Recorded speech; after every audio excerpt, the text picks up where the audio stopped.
I met Elaine at the university library. Not in a movie kind of way, no dropped books or lingering glances over dusty shelves, but in a quieter, realer sense. We were both broke, both serious about getting out of our small-town roots, and both believed in the kind of old-school ambition that comes from watching your parents break their backs for a paycheck. She was studying architecture, always scribbling lines and angles in her sketchbooks. I was plowing my way through business textbooks, dreaming about starting my own logistics firm one day. The first thing I remember about her wasn't her looks. It was how focused she was. She had this way of shutting out the world when she was working, like nothing else existed. It was intimidating at first. But also magnetic. We didn't fall in love instantly. That came later. First, it was group study sessions, then late-night coffee runs, then quiet walks back to our dorms when the campus went still. She was never flashy, not one for drama. And I liked that. My mother used to say the quiet ones hold the strongest storms. I didn't know what that meant back then. I thought it was poetry. Maybe it was. By the time we both graduated, Elaine already had job offers lined up in 2 major cities. She chose the one closest to mine. That felt like a commitment even before we ever said, "I love you." We got married 4 years after graduation. It wasn't a lavish wedding. Our families didn't have much, so we kept it simple: backyard, potluck, borrowed decorations, and a DJ who doubled as my cousin's mechanic. It was perfect. The kind of imperfect that felt honest. Our first apartment was a box. We had to take turns standing in the kitchen. The walls were so thin I could hear the old man next door humming Sinatra at 2 a.m. We didn't have much money, but we had each other. I know that's a tired phrase, but when the only luxury you can afford is a shared pizza and a second-hand couch, it becomes a truth you live by. Elaine worked long hours at a mid-tier firm, drawing blueprints for commercial buildings. I poured everything I had into my first business: early mornings, late nights, no weekends. We supported each other without resentment. That's rare, I know now. Most couples break under the weight of ambition. We held each other up. We were building something. Not just careers or a home, but a kind of rhythm. We didn't talk about it much, we weren't the mushy type, but it was there. In the way she'd leave me handwritten notes on my coffee mug. In the way I'd leave the porch light on, even when I knew she was working late. And slowly, with time, we got there. A decent house in a quiet neighborhood. 2 kids. Vacations every other summer. New cars. Little wins stacked on bigger ones. I started hiring people, and Elaine eventually opened her own boutique firm. We used to lie in bed and laugh about how we pulled it off. 2 kids from nowhere, building a life from scratch. I look back at those years now and they feel like a long, quiet song playing in the background of my life. Steady. Familiar. Safe. It's strange how the most significant parts of your life rarely arrive with fireworks. Sometimes they're just Sunday morning pancakes or folding laundry together. That was us. Solid. Grounded. By the time we hit our late 30s, life had settled into something resembling comfort. Our mornings were like clockwork. I'd wake up before the rest of the house, partly out of habit, partly because I liked the quiet. I'd start the coffee, open the curtains just a bit, and sit at the kitchen table scrolling through emails while the sun painted the sky. Elaine wasn't far behind. She'd drift in wrapped in her robe, hair tied in a lazy knot, the same half-asleep look she'd had since college. Most mornings we didn't say much, just nodded and exchanged the occasional tired smile. But it wasn't cold between us. It was settled. That's the best word for it. We were settled. Our kids, Maya and Leo, brought chaos and light. Maya was already showing signs of being fiercely independent, the kind of girl who read more than she spoke and watched everyone with wary curiosity. Leo was younger by 5 years, still in the sticky fingers, dinosaur-obsessed stage. He followed Elaine around like a shadow, always asking questions about buildings, about why trees grow up and not sideways, about why thunder made noise. He had her mind. We weren't rich, not the yacht club, private school type, but we were comfortable. We took the kids to the lake each summer, rented cabins, roasted marshmallows. We fought sometimes, like all couples. Dumb arguments about forgotten groceries or mismatched parenting styles. But nothing that ever really left a bruise. Elaine's firm started gaining traction around that time. She'd designed a library that won a regional award, and suddenly her name was being passed around among local developers. She handled it with grace, the kind of humility that made me even prouder of her. I could see how people were drawn to her. She was talented, steady, and didn't crave the spotlight, which somehow made her more magnetic. I remember watching her speak at a town hall meeting once, something about zoning permits. She stood there, explaining structural flow and pedestrian access like it was poetry. The crowd leaned in. I did too. That was the moment I realized how deeply respected she was outside our home. Meanwhile, my business had grown legs of its own. I wasn't just running it anymore, I was steering it. I had a small team, an office downtown, and contracts big enough to make me nervous in a good way. The kind of nervous that comes when you're playing in a league just above your weight class. But the thing I remember most about those years wasn't success. It was the quiet. The gentle hum of normalcy. Dropping the kids off at school. Grocery lists stuck to the fridge. Weekend barbecues with neighbors. Elaine's laughter during those nights, subtle, not loud, but real. Her eyes would crease in that way they always had. It made me feel like everything was still aligned. Sometimes I'd lie awake and look at the ceiling, listening to her breathing. I'd think, we did it. We really did. From a library table to a home full of little feet and noise and quiet love. We weren't perfect, but we were intact. If you'd asked me then what the future looked like, I'd have said more of the same. Maybe even better. I had no reason to doubt the trajectory we were on. We'd built this life brick by brick. And I trusted the foundation. I don't think people ever really notice the exact moment their life becomes good. You only recognize it when you're on the other side of it, looking back. For us, that moment might have been the summer we finished remodeling the kitchen. It had been Elaine's dream project since we bought the house, open layout, clean lines, light maple cabinets. It took us nearly 5 years of saving and planning to get it done. We made the mistake of doing most of it ourselves, with the occasional help from a buddy of mine who did contracting work on the side. Elaine drew up the layout, of course. It was a beautiful design, practical and sleek. I remember being exhausted most evenings, hammer in hand, sawdust clinging to my forearms, and still feeling like I was doing something that mattered. The night we installed the final cabinet doors, we sat on the floor, backs against the wall, eating pizza from the box, too tired to get plates. She leaned her head on my shoulder and said, "We did good." And we had. It wasn't about the kitchen. It never was. It was about building something, together. Maya was growing into her teen years fast. She'd started high school, and the house was suddenly full of loud music and eye rolls. But even through the attitude, she'd still linger by the kitchen door while Elaine prepped dinner, asking quiet questions about architecture or school projects. Elaine was patient with her in ways I sometimes wasn't. They had their own language, a rhythm I never wanted to interrupt.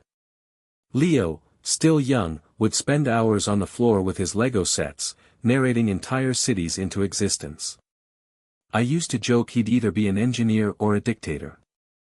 He made sound effects with his mouth, gave each figure a backstory. Sometimes he'd grab Elaine's old sketch pads and draw his own blueprints. He called them mom plans. We weren't flashy with our love. We didn't take tropical vacations or throw dinner parties. But there was a kind of unspoken pride between us, a knowledge that we were doing all right, that we'd built something stable, something safe. At work, I'd started mentoring younger guys, teaching them how to pitch, how to negotiate contracts without losing their soul. Elaine had taken on a junior partner, a woman 10 years younger who reminded her of herself. She talked about her with a kind of fondness I didn't hear often in Elaine's voice. Sometimes, when the kids were at school and the house was quiet, we'd sit on the back porch with coffee and just be. No rush. No agenda. We'd talk about plans, college funds, maybe getting a dog once Leo got older, eventually taking that trip to the Pacific Northwest we always talked about. There was a sense that time was on our side. That if we stayed the course, the next chapter would be even better. We weren't the kind of couple who did date nights every week. Life got in the way. But we still found our little moments, coffee on the porch, short texts during the day, a brush of hands when passing in the hallway. That mattered more to me than flowers or surprises. I believed that love, real love, was in the maintenance. And we were maintaining. To everyone else, and to myself most days, our life looked like the picture of quiet success. And I was proud of that. I still am. By our 15th anniversary, things felt more settled than ever. We weren't chasing anymore, not money, not milestones. We'd reached a point where most of the running had already been done. It wasn't a loud success, but a quiet one. The kind that shows itself in full cabinets, steady laughter, and the comfort of silence that isn't awkward. Elaine still worked hard, but now she had a team she trusted. I'd scaled my business to the point where I could take afternoons off without things falling apart. Sometimes I'd come home early, and the house would be still, Leo at school, Maya upstairs with headphones on, Elaine in her office sketching. I loved those quiet pockets of time, like little reminders of what we'd built. We remodeled the kitchen that year. Elaine had designed every inch of it. Clean lines, pale wood, soft lights under the cabinets. I helped with the demolition, took a week off work to sand and paint and hold boards while our contractor measured twice and cut once. It wasn't just a renovation, it was a kind of renewal. When it was finished, we sat on the floor that first night, sharing pizza straight from the box. Elaine leaned her head on my shoulder and whispered, "We did good." I remember smiling, knowing we had. Maya was 16 now. Sharp-tongued, brilliant, stubborn like her mother. She kept us on our toes, testing boundaries, questioning everything. Elaine handled it better than I did. She had this way of staying calm, even when Maya was pushing hard. They had a bond one didn't always understand, but I respected it. Leo, still young enough to cling to us, would sit in the living room with his Legos, building whole cities. He called them mom projects. He'd point to a tower and say, "This is the office where she thinks." He didn't just admire her, he idolized her. And I couldn't blame him. We weren't flashy. Our vacations were to cabins, lakes, hiking trails. We didn't post much. We didn't care about image. We just lived. Our love wasn't grand or dramatic, it was rhythmic, familiar, like the ticking of a trusted watch. Elaine took up evening walks around that time. Just short ones, 30 minutes, sometimes longer. She said it helped her unwind. I didn't think anything of it. She'd always needed time to herself. She came back flushed and thoughtful, sometimes smiling to herself like she'd figured something out. I was happy she had something that cleared her mind. I never followed. Never questioned. That was the thing, I trusted her completely. We shared everything, bank accounts, calendars, the grocery list on the fridge. There were no secrets. At least, none that I could see. If anything, life felt solid. Like we'd finally settled into a rhythm we could keep. We had routines, Friday takeout, Sunday chores, midweek check-ins about the kids. Sometimes we fought, of course. But they were normal fights. Short, forgettable. The house we lived in wasn't just a place, it was a record of us. Pencil marks showing the kids' growth. A dented wall from Maya's rollerblade mishap. Faded curtains Elaine refused to replace because she liked how they filtered the light. Everything was in place. It started with something small. A missing glass. One morning I opened the dishwasher, and one of the tall tumblers, the kind we used for water at dinner, wasn't there. It wasn't in the cabinets either. I checked the sink. Nothing. Normally, I wouldn't have noticed, but there was something odd about it. Elaine was always meticulous about putting dishes back in the exact spot. I chalked it up to one of the kids, maybe Maya taking it upstairs and forgetting. But when I asked, she blinked at me, annoyed. Why would I take a glass to my room? I'm not 12. I dropped it. It didn't matter. Except, a few days later, I noticed the basement light was on when I came home early from work. No one uses the basement except me. It's where I keep old tools, boxes of stuff we don't want to throw out, paint cans from previous remodels. I hadn't been down there in at least a week.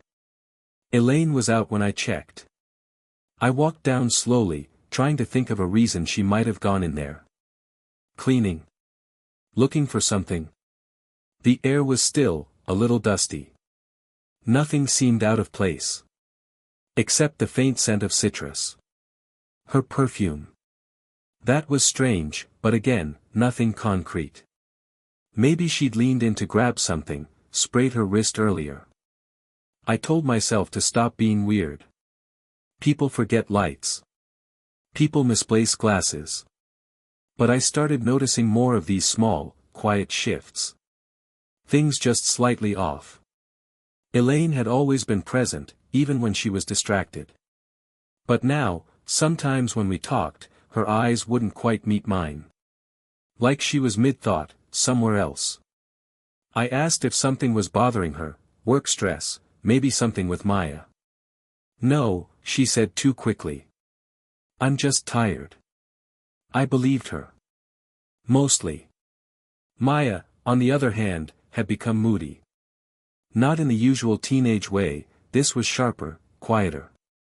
She started pulling away more than usual, avoiding dinner, spending long hours in her room with the door closed. When I asked her about school, her answers were clipped. Fine. Normal. Can I go? One night I knocked on her door to ask if she wanted help with her math homework, something we used to do together. She told me, without looking up, I've got it. There wasn't anger in her voice. Just a wall. Leo seemed oblivious. At that age, the world still bends around cartoons and snacks and who gets to sit in the front seat. But even he started asking questions. Why doesn't Maya eat with us anymore? Why does Mom go walking every night now? I don't know, I told him. People get busy. Elaine still kissed me on the cheek when I left for work. Still asked if I needed anything at the store.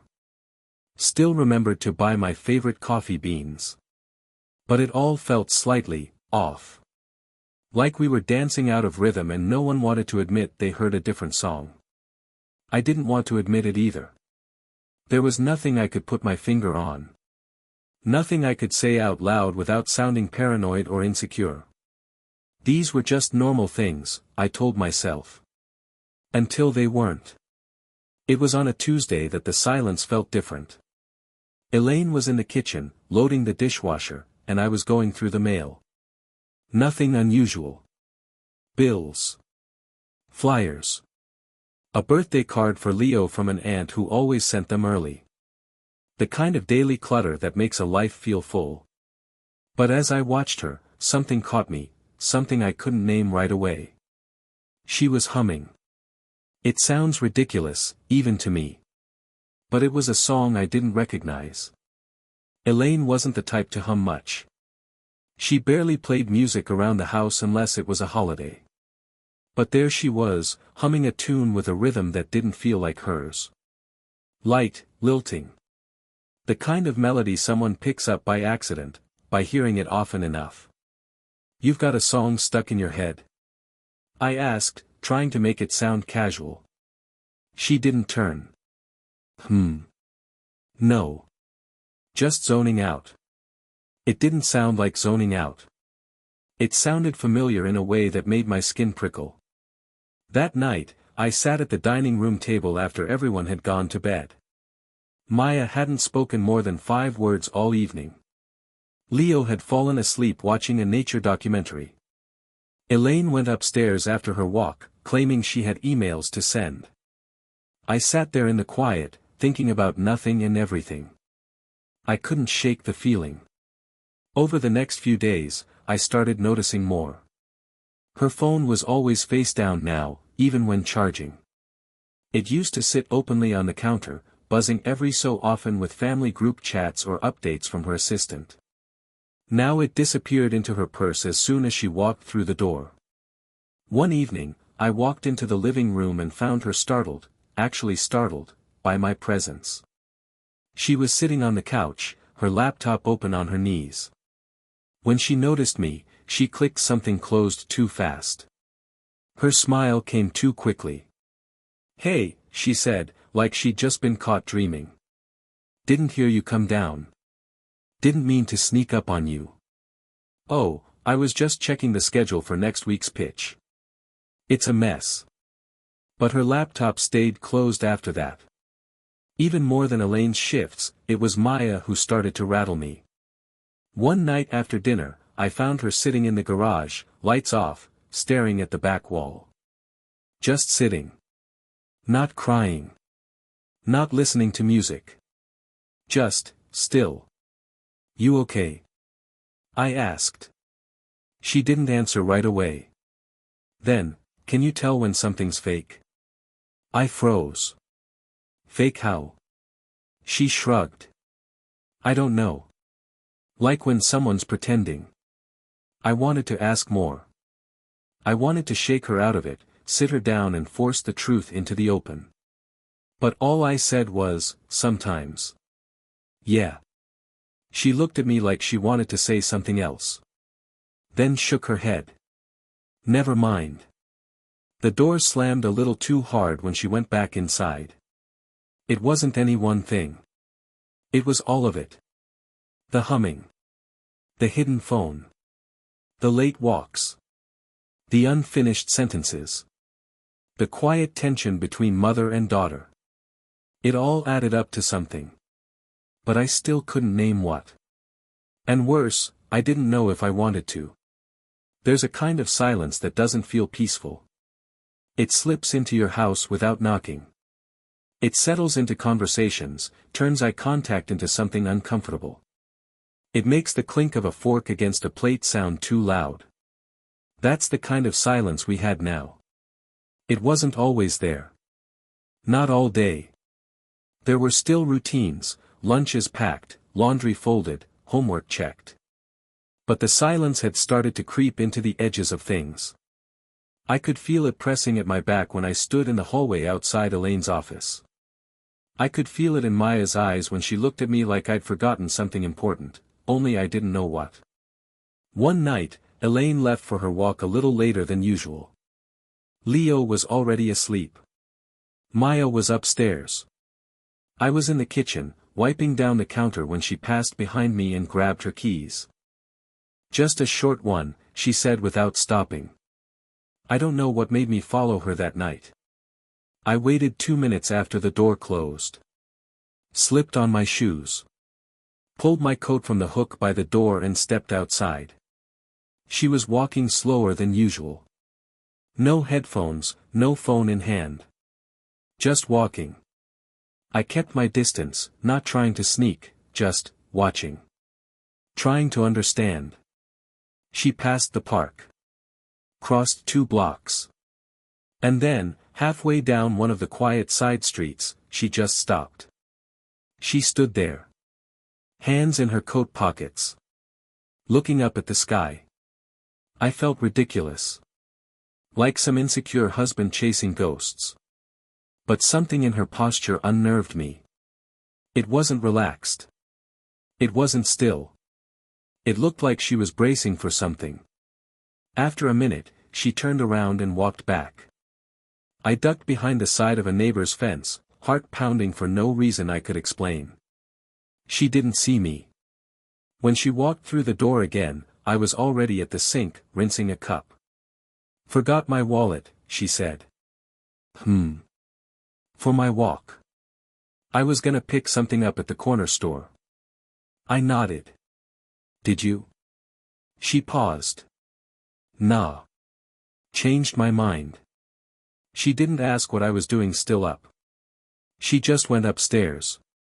That night, I couldn't sleep. I lay next to her, watching the ceiling, listening to her breath. Something in me wanted to shake her awake and ask what she was hiding. But instead, I turned over and closed my eyes. Maya was quieter than usual the next day. I offered to drive her to school. She didn't say no, just shrugged. The ride was mostly quiet until we hit the intersection 2 blocks from the school. "Did Mom walk last night?" she asked, eyes still out the window. "Yeah." "Why?" "No reason." "Then, she's been weird lately." I didn't respond right away. "You think something's wrong?" she asked. I kept my voice even. "I think people change sometimes. And sometimes we don't know why." Maya finally looked at me. Her eyes held something I didn't know how to name. Anger. Sadness. Pity, maybe.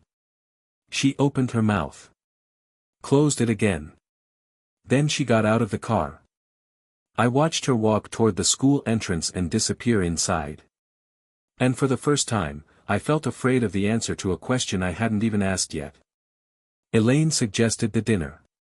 She wanted something special for Maya's upcoming birthday. Nothing extravagant, just a home-cooked meal, the 4 of us, sitting down together like we used to. She said it like a peace offering. Maya had been more distant than usual, and Elaine must have felt it too. Maybe she wanted to bring us all back to center. Or maybe she was just trying to control the atmosphere. Either way, I agreed. Leo helped me grill the chicken. Maya set the table without being asked. Elaine lit candles, something we hadn't done since New Year's. The kitchen smelled like roasted garlic and warm bread. For a moment, things almost felt normal. Familiar. Like a snapshot from 3 years ago. Elaine smiled more than usual that night.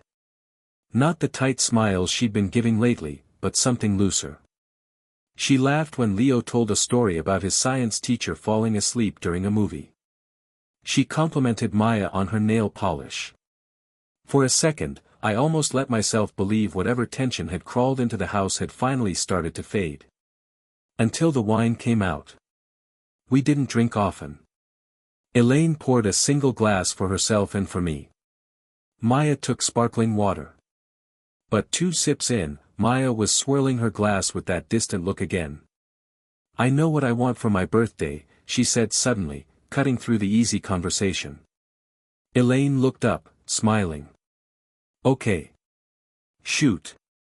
I want you to stop pretending." The room froze. Elaine blinked. "What?" "I want you to stop lying to us."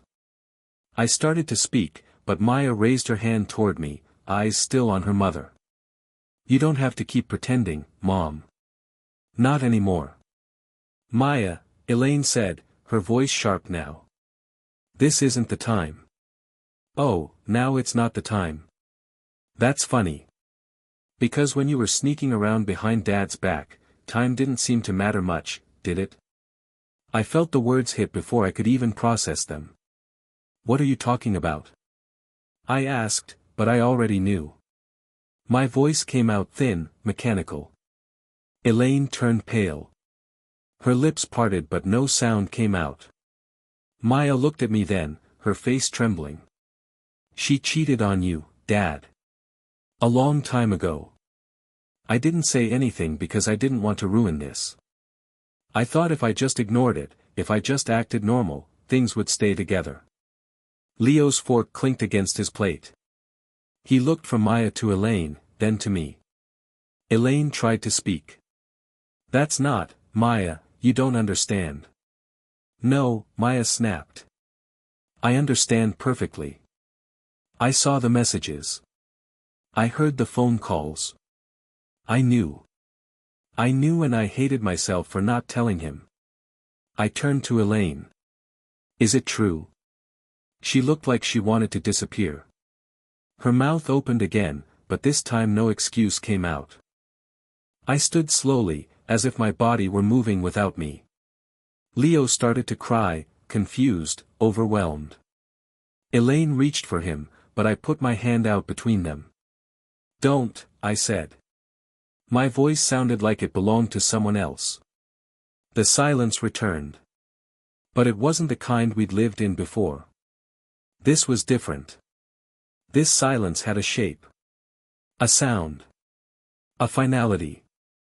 And it had been waiting a long time to be heard. I don't remember walking out of the dining room. I don't remember what I did with my plate or if I looked back at anyone. I just remember the hallway stretching too long in front of me, like the house had grown unfamiliar in the space of seconds. In the kitchen, I gripped the counter until my knuckles whitened. My heartbeat was thudding in my ears, drowning out everything. I could hear Leo crying faintly behind me, and I wanted to go to him, but I couldn't. Not yet. I felt like something inside me was tearing open and I didn't trust myself to speak. Elaine followed me in. Please, she said, her voice cracking. Let me explain. I turned on her so fast it startled us both. Explain what? That you've been lying to me for years. That our daughter had to carry the weight of your betrayal while you sat next to me like everything was fine. Her eyes welled with tears, but I didn't care. Who was it? I asked. She hesitated. Who? It doesn't matter, she whispered. It matters to me. She looked down. It was someone from work. It's over. It was over a long time ago. Not for Maya. Not for me. She took a step forward and I stepped back. Don't. I never wanted to hurt you, she said. You don't get to decide that. My voice shook now, not with grief but with rage. You hurt me the day you crossed that line. Every day after that was a lie. Every memory we made since then, Leo's birthday, our anniversaries, you stood beside me with that secret rotting inside you. She was crying now, full on. I thought I could bury it. I thought I could move on. No, I said. You moved on. I lived in it. I went upstairs. Maya was in her room with her door wide open. She looked up as I passed and stood quickly. I'm sorry, she said. I should have told you sooner. I didn't know how. I stopped and looked at her, really looked at her. You didn't break this family. She did. And you, I swallowed hard, you were just trying to keep it from falling apart. I don't blame you. Her chin trembled. I pulled her into a hug. She clung to me like a child again. I packed that night. Not my things, hers. I pulled out her suitcase, folded her clothes as neatly as I could. I wasn't going to scream. I wasn't going to break things. I wanted her gone. She stood in the doorway, shaking. You don't have to do this. Yes, I do. What about Leo? I'm filing for full custody. She gasped. You can't. I can. And I will. He stays with me. You leave tonight. Where will I go? Not my problem. She sank to the floor. I walked past her, suitcase in hand, and left it by the door. Leo had finally fallen asleep. I stayed with him that night, curled up next to his little frame like a shield. Maya didn't come out of her room. And Elaine, she left. Quietly. No bags except what I'd packed. No parting words. Just the sound of the door closing behind her. The divorce moved faster than I expected. Elaine didn't fight me. Not on custody. Not on the house. Not on anything.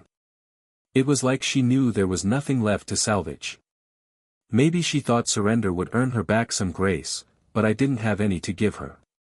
The papers were filed within the week. My lawyer was sharp, clinical. He said we had the advantage, especially after Maya agreed to testify that she'd known about the affair. Elaine's silence in court told its own story. She didn't speak unless spoken to. She didn't look at me. Maya stayed. She made it clear, bluntly, painfully, that she didn't want to live with her mother. Not now. Not ever. She lied to you, and to me. I don't care if it was years ago. I won't sit at a table with someone who fakes love like it's a job. Elaine begged her, of course. Called. Texted. Showed up once. Maya didn't open the door. I didn't either. Leo didn't understand, not fully. At first he cried every night, asking where mommy went. I tried to explain it gently. I didn't mention the affair.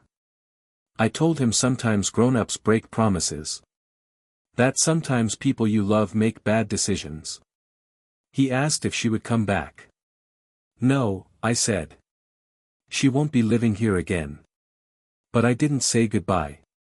His little voice nearly broke me. That night, I cried after he fell asleep. The kind of sobbing that empties you out and leaves nothing behind. But I couldn't show that to him. I had to be the strong one now. Elaine moved in with her sister for a while. Then, as far as I heard, into a small apartment near her office. I didn't check. Didn't want to know. She sent a letter once. Handwritten. 8 pages long. Apologies. Regret. Promises. I read the first 2 lines, then threw it in the drawer with the rest of the things I didn't ask for. I wasn't angry in the way I thought I would be. Not anymore. That first night, yes.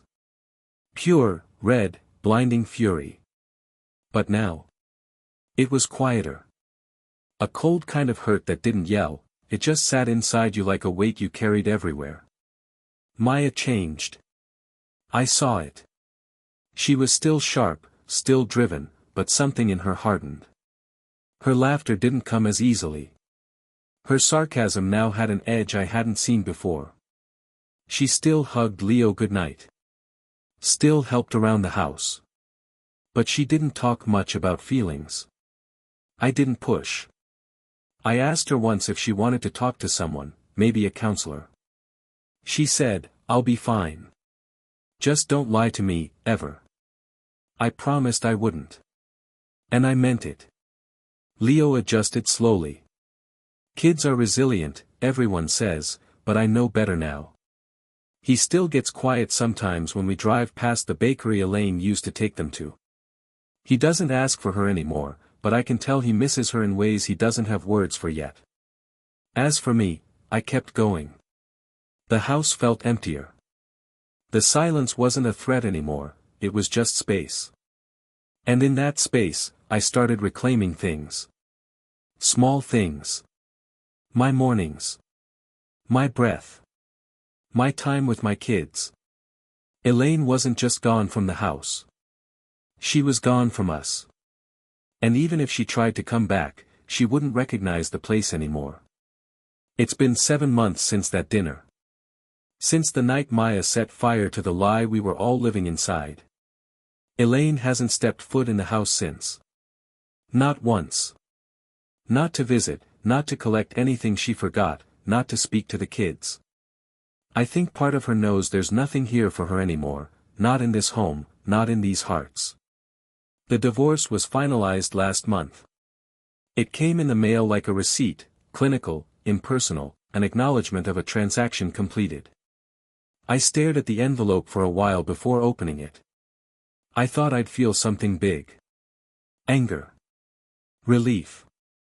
But it wasn't that. It was quiet.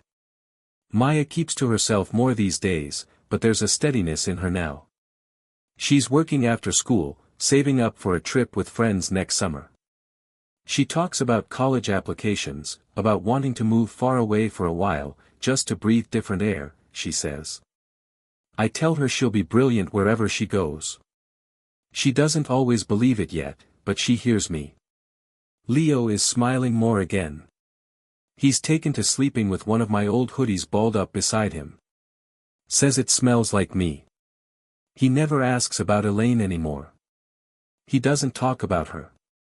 But sometimes, I catch him looking at the front door with this expression, half hope, half memory. I don't say anything when that happens. I just sit beside him and let the silence speak for me. As for me, I've changed. There's no easy way to say what betrayal does to you. It doesn't just break your heart. It bends your view of the world. It makes you doubt your memories, your instincts, the very ground beneath you. But slowly, like the way a wound itches when it starts to heal, you begin to rebuild. I go to therapy now. It was hard at first, sitting across from someone and unraveling years of belief. But it's helping. I talk about trust. About Maya's anger. About Leo's confusion. About the days I still wake up and feel like a ghost in my own house. And slowly, the fog's been clearing. I'm learning how to be a father in a broken home. And then, how to build something new from that. Elaine wrote one last time. A short message in an envelope with no return address. She didn't ask for forgiveness. She just said, I hope one day they'll understand that I didn't mean to become this version of myself. I didn't respond. Not out of spite, but because I finally realized, her story is hers now. I don't need to fix it. I only need to live mine. On Sunday mornings, I make pancakes for the kids. Maya pretends she doesn't care, but she always eats too. Leo insists on shaping his like dinosaurs. We laugh. Sometimes just a little. Sometimes loud. And in the quiet moments after they've gone to bed, I sit by the window, a mug of tea in hand, and I don't think about what's missing. I think about what's here. My daughter. My son. A house that's bruised but still standing. There is no perfect closure. No cinematic ending where everything makes sense. There's just time. And space. And the decision to keep showing up, even when you're scared. Especially then. Maybe that's what healing really is. Not forgetting what happened. Just living like it doesn't get to decide who you are anymore.